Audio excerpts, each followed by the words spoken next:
నమస్తే welcome to Swecha TV. So గత కొన్ని రోజులుగా తెలంగాణలో Marwadi go back, Marwadi culture go back అనే నినాదాలు వినిపిస్తున్నాయి. అందుకు గాను ఈ రోజు 22న తెలంగాణ కూడా బంద్ ప్రకటన పిలుపునైతే ఇవ్వడం జరిగింది. అండ్ అది కాకుండా మార్వాడీస్ గో బ్యాక్ అని చెప్పి ఎప్పటి నుంచో ఈ 10-15 డేస్ నుంచి పోరాటం చేస్తున్న వాళ్ళు, కొంతమంది సోషల్ యాక్టివిస్టులను కానీ ఇంకొంతమంది నాయకులను కానీ ఎక్కడికక్కడ హౌస్ అరెస్టులు అండ్ అరెస్ట్ చేయడం అనేది జరిగింది. సో ప్రస్తుతం మనతో పాటు అయితే పిడమతి రవి గారు అయితే ఉన్నారు. వారితో మాట్లాడే ప్రయత్నం అయితే చేద్దాము. అన్న, ఏంటి పరిస్థితి? అసలు ఎప్పుడు మిమ్మల్ని హౌస్ అరెస్ట్ చేశారు? అంటే ఈరోజు 22కు చేసి వాళ్ళు బంద్ పిలిపించారు. దానిలో భాగంగా ఈరోజు ఎర్లీ మార్నింగ్ 4:30కి పోలీసులు వచ్చి ఇంటి ముంగట కూర్చున్నారు. హౌస్ అరెస్ట్ చేస్తామని చెప్తే నేనే ఇంట్లో ఉన్నా. సో ఏంటి మరి అసలు ఇప్పుడు మార్వాడీస్ గో బ్యాక్ అనే నినాదాన్ని ఎందుకు ఎత్తుకోవడం జరిగింది? ఏంటి అంటే ఒక వ్యక్తి ఒక దళిత యువకుడి మీద దాడి జరిగిందనా, లేకపోతే ఇంతకు ముందు నుంచి కూడా మీకు అలాంటిది ఒకటి ఉందా ఉద్యమం చేయాలి అని? ఆ ఉద్యమం అంటే ఉద్యమం చేయాలని కాదు, వాళ్ళు చేస్తున్న అరాచకాలు తెలంగాణ రాష్ట్రంలో ముందు నుంచే మేము పసిగట్టినాం. గత 10 ఏళ్ల నుంచి వాళ్ళ మీద మేము ఒక అంచనాకు వచ్చినాం, ఒక అవగాహన వాళ్ళ మీద. మేము వాళ్ళందరి మీద కూడా మేము వాళ్ళు చేస్తున్న దుర్మార్గాలు, వ్యాపారంలో కల్తీ, నకిలీ, డూప్లికేటు ఇవన్నీ మేము గమనించి ఉద్యమం ప్రారంభించాలని మేము డిసైడ్ అయినాం. అనుకోని రీతిలో ఈ సంఘటన జరిగింది. సో ఉద్యమం మలుపు తిరిగింది. వాళ్ళు ఏమనుకుంటారు అంటే ఈ సంఘటన వల్లనే ఉద్యమం లేచింది అనుకుంటున్నారు, కానీ ఉద్యమం కొనసాగుతుంది. ఆ సంఘటనే ప్రధాన కారణం కాదు, అందులో ఉన్న దాంట్లో అదొకటి తప్ప. నిన్న ఆల్రెడీ వాళ్ళు కొంతమంది కాంప్రమైజ్ అయినట్టుగా టీవీలో చూసినాం కదా. మరి వాళ్ళ బంధు జరుగుతుంది చాలా చోట్లలో. రేపటి నుంచి కూడా మా కార్యక్రమాలు ఉంటాయి. సో దీనికి సంబంధం లేదు. ఆ సంఘటనతోటి మాత్రమే చూసి మేము ఉద్యమం ప్రారంభించలేదు. తెలంగాణలో వాళ్ళు చేస్తున్న అరాచకాలని, అవినీతిని, తర్వాత కల్తీని, డూప్లికేట్ని, జీరో దందని ఇవన్నీ గమనించిన మేము ఉద్యమం చేయాలని డిసైడ్ అయినాం, మా ప్రాంతాన్ని రక్షించుకోవడం కోసం. అంటే మార్వాడీలు ఏం చేస్తున్నారని చెప్పి వాళ్ళు ఇక్కడికి వచ్చి వ్యాపారాలు చేసుకోవడం తప్ప? వాళ్ళు వచ్చి ఇక్కడ వ్యాపారం చేసుకోవడం తప్పు కానే కాదు, తప్పుడు వ్యాపారం చేస్తేనే తప్పు. అంటే తప్పుడు వ్యాపారం అంటే ఏ విధంగా?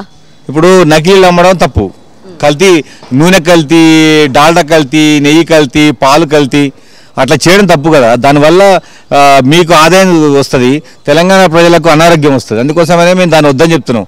వాళ్ళు వినట్లే. ఇప్పటికీ మహారాష్ట్రలో, కర్ణాటకలో, తమిళనాడులో మార్వాడి గోబ్యాక్ ఎందుకంటున్నారు? వాళ్ళు అర్థం చేసుకోవట్లేదు. దానికి వాళ్ళు ఎందుకు మాలో ఏదో తప్పు ఉంది కదా అని అనుకోవట్లేరు. కేవలం మీ వ్యాపారం చేసుకొని బతుకుతుంటే మా పైన దుష్ప్రచారం చేస్తున్నారు. మీరు వ్యాపారం చేసుకొని బతుకుతే తప్పే ఉంది. ఎంఆర్పీ రేట్ కమ్మితే మిమ్మల్ని ఎవరన్నా అంటారా? ఇన్నేళ్ల పాటు మీరు చేస్తున్నది ఇక్కడ అక్రమ దందా. ఒక్క దాంట్లో వారు 100కి 98 బిజినెస్లో ఉన్నారు. లేని 2 బిజినెస్లు ఉన్నాయి. ఒకటి చికెన్ మటన్, వాళ్ళు తినరు, నాన్ వెజిటేరియన్స్ వాళ్ళు. 2 తాళ్ళెక్కర వాళ్ళు. ఈ 2 పనులు, మిగతా అన్ని పనులలో ఉన్నారు వాళ్ళు. కాబట్టి మేమేమంటున్నాం అంటే ఇప్పటికీ మా డిమాండ్ ఒకటే, మీరు కల్తీ లేకుండా ఉండండి. లేని పక్షంలో ఖచ్చితంగా ప్రభుత్వం ద్వారా మీ దుకాణాలలో తనిఖీ చేపిస్తాము. తర్వాత మీరు ఖచ్చితంగా రసీదు ఇవ్వాలి, అది మరి జిఎస్టీ కట్టాలి. ఆ జిఎస్టీకి కూడా మీరు ఇచ్చే నెంబరు పర్సనల్ అకౌంట్ ఉండొద్దు. అది మన మామూలుగా ఏమంటారు వ్యాపారానికి సంబంధించినది ఉండాలా, అది మేము చెప్పేది. రెండోది మా మొదటి డిమాండ్ ఏంటంటే తెలంగాణలో మీరు ఇంకో కొత్త షాప్ పెట్టొద్దు. ఇక ఉన్న కాడికి చాలు, ఇక చేసిన దోపిడీ చాలు, ఇంకో షాప్ పెట్టొద్దు. రెండవది పెట్టిన షాపులలో నీతిగా నిజాయితీగా వ్యాపారం చేయాలి. 3, మీరు పెడుతున్న ఏ షాపులో అయినా మాకు ఉద్యోగాలు ఇవ్వాలి. మీరు ప్రతి నెలకు 2 లక్షల కోట్ల రూపాయలు తెలంగాణ నుంచి రాజస్థాన్, గుజరాత్, నార్త్ ఇండియాకు పోతున్నప్పుడు మరి అందులో మా డబ్బులే మొత్తం ఉన్నాయి కదా. మరి మా వాళ్ళకి ఎందుకు ఉద్యోగం ఏంటి? ఒక మార్వాడి షాపులో తెలంగాణ మొత్తంలో ఒక్క షాపులోనైనా తెలంగాణ యువకుడు ఉద్యోగం చేస్తుండో చూపెట్టమనండి. వాళ్ళు ఉద్యోగాలు ఇవ్వరు మనకు, ఎందుకంటే టెక్నిక్ నేర్చుకుంటారని, వాళ్ళకి కల్తీ తెలిసిపోద్దని, 2 జీతం ఇవ్వాల్సి వస్తుందని. జీతం ఇవ్వరు, ఇవన్నీ ఏముండవు. కాబట్టి తెలంగాణ ప్రజలు తిరుగుబాటు చేసిండ్రు. సరే, నేను ఇప్పటికీ చెప్తున్నా, కొత్త షాప్ పెట్టకండి, పాత షాప్లో మంచిగా ఉండండి, మాకు ఉద్యోగాలు ఇవ్వండి. ఏ పంచాయతీ లేదు, లేకపోతే మార్వాడి గోబ్యాక్ అవుతుంది. అంటే ఈ కల్తీ అని అన్నారు కదా, అది కాకుండా ఇంకా కుల వృత్తులు కూడా మార్వాడీల వల్ల చాలా వరకు తగ్గిపోయాయి అని అంటున్నారు, నిజమేనా? అవును.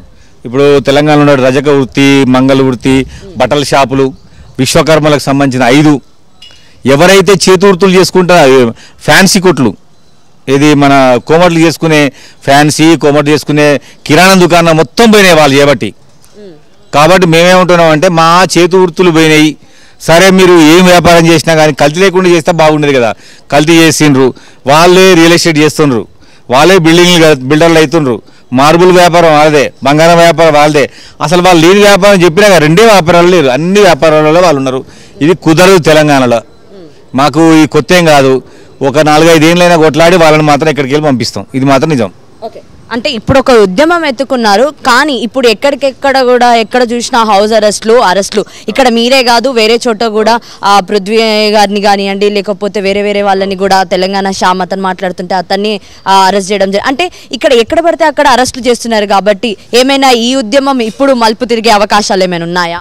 అంటే ఇంకేం లేదు, మేము ఇప్పటికీ తెలంగాణ బచావ్ మూవ్మెంట్ అనే ఒక సంఘాన్ని పెట్టినాం. ఆ సంఘం ద్వారా మేము భవిష్యత్ కార్యాచరణ ప్రకటిస్తాం. సో మేము దీన్ని శాంతియుతంగా వాళ్ళకు చెప్పే విధంగా మేము ఉద్యమం చేయాలని తప్ప వాళ్ళపైన దాడి చేయాలని మా ఉద్దేశం కాదు. వాళ్ళే దాడి చేసిండ్రు, ఒక వ్యక్తి కొట్టిండ్రు, తర్వాత మూకుమ్మడిగా కొట్టిండ్రు వాళ్ళందరూ కలిసి, తర్వాత నీచంగా మాట్లాడుతుండ్రు, దూదు అమ్ముకునే వాళ్ళు చిన్న కులం వాళ్ళని మాట్లాడుతుండ్రు. తర్వాత తెలంగాణ తాగుబోతులు అన్నాడు. మహారాష్ట్రలో ఉద్ధవ్ ఠాక్రే పిలిపించినాక మహారాష్ట్ర సర్వనాశనం అయిపోయింది, మేము తలుసుకుంటే తెలంగాణ రాష్ట్రం కూడా సర్వనాశనం అయిపోద్ది అంటుండు వాళ్ళ కులానికి సంబంధించినటువంటి జిగ్నేష్ దోషి. సో అట్లా మళ్ళీ ఆయన నోటుకొచ్చినట్టు మాట్లాడి రెచ్చగొట్టే పనులు చేస్తూ ఉన్నాడు. కాబట్టి అటువంటి వద్దు, మానుకోమని చెప్తున్నాం. మేము ఇంతవరకు వాళ్ళ మీద ఏమనలేదు. మేము డెమోక్రాటిక్గా మా వాళ్ళు బంధుకు పిలిపించిండ్రు, తర్వాత మేము సంఘం ఏర్పాటు చేసుకున్నాం, టీవీలలో పేపర్లలో మాట్లాడుతాం తప్ప వాళ్ళ మీద గింత ఒక చిన్న చర్య కూడా మేము చేపట్టలేదు. భవిష్యత్తులో కూడా మా ఉద్దేశం అదే, వాళ్ళని కొట్టాలని తిట్టాలని మా ఉద్దేశం కాదు. మేము ఒకటే వాళ్ళకి రిక్వెస్ట్, కొత్త షాప్ పెట్టొద్దు, రెండో అదేవిధంగా ఉన్న షాపులలో మాకు ఉద్యోగాలు ఇవ్వాలి, మూడవది నకిలీ దందా చేయకూడదు. ఇదే మా డిమాండ్లు. అంటే తెలంగాణ ప్రజల్ని వచ్చి అక్కడి నుంచి వచ్చి ఇక్కడికి వచ్చి వాళ్ళు సెటిల్ అయ్యి ఇక్కడ వాళ్ళు వ్యాపారాలు చేసుకుంటారు, తెలంగాణ ప్రజలను ఒక స్థాయిలో వాళ్ళు భూస్థాపితం అయిపోతారు అని కానీ, లేకపోతే తెలంగాణ వాళ్ళు తాగుతూ ఉంటారు అని చెప్పి ఇలాంటి ఒక స్టేట్మెంట్లు పాస్ చేస్తున్నారు కదా, దీన్ని ఎలా చూడొచ్చు అంటారు? మరి అంటే ఇప్పుడు వాళ్ళకి ఏంటంటే ఇక్కడ వ్యాపారం చేసి చాలా పెద్ద ఎత్తున డబ్బులు ఉన్నాయి వాళ్ళ అక్కడ, అన్నిటినీ మేనేజ్ చేయొచ్చు అని కూడా అనుకుంటా ఉన్నారు. సో ఆత్మగౌరవాన్ని మేనేజ్ చేయలేరు కదా. నువ్వు తాగుబోతులు అంటే మరి వాళ్ళు స్వీట్లు తింటారు కదా, వాళ్ళ అలవాటు వాళ్ళది, మా అలవాటు మాది. ఎందుకు ఒకరినొకరు అనుకోవడం? మా డబ్బులతోటి మా వాళ్ళు తాగుతుంటారు కదా, నీకెందుకు బాధ? నువ్వు పొద్దున 6 గంటలకు లేచి సాయంత్రం 9 గంటల వరకు ఉంటున్నావు, డబ్బులు నీకు వస్తాయి కదా, కాబట్టి నువ్వు కూర్చుంటున్నావు. మా వ్యాపారాలన్నింటినీ కూడా లేకుండా చేసిరు వాళ్ళు, అన్ని వ్యాపారాల్లో వాళ్ళే ఉన్నారు. సో మా పని లేకుండా అయిపోయింది. ఖచ్చితంగా మళ్ళీ చెప్తున్నాం ఏంటంటే కొత్త షాప్ పెట్టొద్దని రిక్వెస్ట్ చేస్తున్నాం, వాళ్ళకి డిమాండ్ కూడా చేసినాం. వాళ్ళ ఇష్టం, కొత్త షాప్ పెడితే గొడవ అయితే తెలంగాణలో ఇక నుంచి వద్దిగా మానుకోండి, కొత్త షాపులు పెట్టే ఆలోచనను విరమించుకోండి, లేకపోతే ఎక్కడికెక్కడే జనాలు ఉద్యమానికి సిద్ధమవుతారు. అంటే వాళ్ళకి ఏ నమ్మకంతో వాళ్ళు అంత స్ట్రాంగ్గా స్టేట్మెంట్లు పాస్ చేస్తూ ఉండొచ్చు అంటారు? ఏమని? ఇలాంటివి తెలంగాణ వాళ్ళు తాగుతూ ఉంటారు, లేకపోతే వాళ్ళు హాలిడేలు ఎక్కువ తీసుకుంటారని చెప్పి, ఇంకా ఇలాంటివి. డబ్బు మదం అండి, అహంకారం, డబ్బుతో వచ్చినటువంటి అహంకారం అది. ఎవరి ఇండివిజువాలిటీ, ఎవరి పద్ధతులు వాళ్ళకు ఉంటాయి కదా, వాళ్ళకి ఎందుకు ఇవన్నీ? నువ్వు వ్యాపారం చేసుకుని వచ్చినా వ్యాపారం చేసుకో, మరి నువ్వు తెలంగాణ కల్చర్ని అడాప్ట్ చేసుకోలే కదా, నీ పని నువ్వు చేసుకో, నీ డాండియాను వాడుకో, నీ దీపావళి పండుగ నువ్వు చేసుకో, నీ కలర్స్ పండుగ నువ్వు చేసుకో, మా గురించి మీకెందుకు, మేమైనా చేసుకుంటాం, నువ్వైనా మాకు ఇచ్చేది లేదు కదా.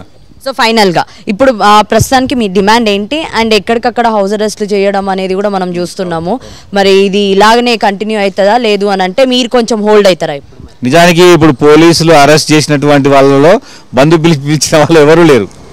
నేనైతే బంధు పిలిపివ్వలే, ఇవ్వను కూడా.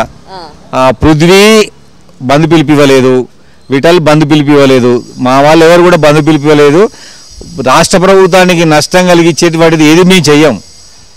ఇవాళ బంధు పిలిపిస్తే 1,00,000 కోట్ల రూపాయల కొంత చాలా పెద్ద ఎత్తున బిజినెస్ ఆగిపోద్ది, దానికి మేము వ్యతిరేకం కదా, మేమేమి దానికి అనుకూలంగా లేవు. మేము బంధు పిలిపియలేదు, అయినా పోలీసులు అరెస్ట్ చేసినా డెమోక్రాటిక్గా పోవద్దన్నా ఇంట్లోనే ఉన్నాం, ఇది మా పద్ధతి. ఓకే, మరి ఈ విషయాల గురించి అటు బీజేపీ కానివ్వండి, కాంగ్రెస్ స్పందించింది. వాళ్ళు మార్వాడీలు, వాళ్ళు ఇక్కడికి వచ్చి బతుకుతున్నారు, మనతో పాటే వాళ్ళని ఇప్పుడు మనం వెళ్ళమని చెప్పలేము అని చెప్పి కూడా 2 పార్టీలు చెప్పడం అనేది జరిగింది. మరి ఏంటి నెక్స్ట్, అసలు ఏం చేయబోతున్నారు? అసలు ఏ పార్టీలైనా మాట్లాడతాయి? ఇప్పుడు మేము పార్టీల సమస్య కదమ్మా, ఇది లోకల్ వ్యాపారులు, నాన్ లోకల్ వ్యాపారుల సమస్య. పార్టీలని వాళ్ళని అడిగినప్పుడు వాళ్ళు స్పందించిన తీరది.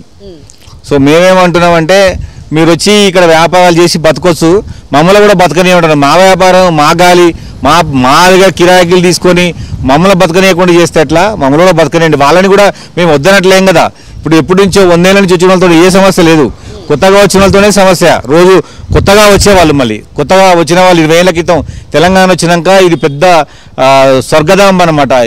వ్యాపారానికి హబ్ లాంటిది. అందరు వస్తారు, పెద్ద సిటీ, అందరూ బతకొచ్చు, అందరూ వచ్చి వ్యాపారం చేసుకోవచ్చు. కానీ మేము కూడా ఉండాలి కదా, మేము కూడా బతకాలి కదా. మేము ఏం అడుగుతుంది ఏందమ్మా, ఆ షాపుల చెప్పరాజగిరి కిరాణా దుకాణాలు ఏముంటుందమ్మా, సామాన్లు ఇచ్చుడే కదా. ఆ ఉద్యోగం కూడా ఇవ్వకపోతే మేము ఏం కావాలి చెప్పండి? మా యువత అంతా ఏం కావాలి? మళ్ళీ ఇక్కడ కోట్ల రూపాయల వ్యాపారం చేస్తున్నావు కదా, అన్నీ నీ ఏముండే, మార్బుల్ నీదే, కిరాణా నీదే, అన్నీ నీదే. ఒక ఉద్యోగం ఇచ్చితే ఏమైపోతుంది? సోషల్ రెస్పాన్సిబిలిటీ ఉండాలి కదా. ఎన్ని డబ్బులు పోతున్నాయి, ఒకరికి ఉద్యోగం ఇస్తే ఏమవుతుంది? అదే మేము అడిగేది. నువ్వు బతుకుతున్నావు, బంగారంగా బతుకుతున్నావు, మమ్మల్ని కూడా అలా ఉండని అన్నది మా బాధ. ఇప్పుడు ఉద్యోగాల సమస్య బాగుంది.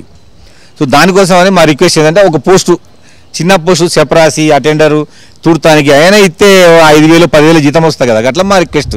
అదే అడుగుతున్నాం, వాళ్ళు రిక్వెస్ట్ చేస్తున్నాం. ఇన్నట్లే వారు ఇయ్యము, ఎందుకంటే జీతం ఇవ్వాల్సి వస్తుంది, టెక్నిక్ తెలుస్తుంది, నకిలీ తెలుస్తుంది. కాబట్టి వాళ్ళు ఇవ్వరు మాకు జాబులు. మేము కొట్లాడతాం వాళ్ళతోటి. రైట్. థ్యాంక్ యూ అండి. రైట్.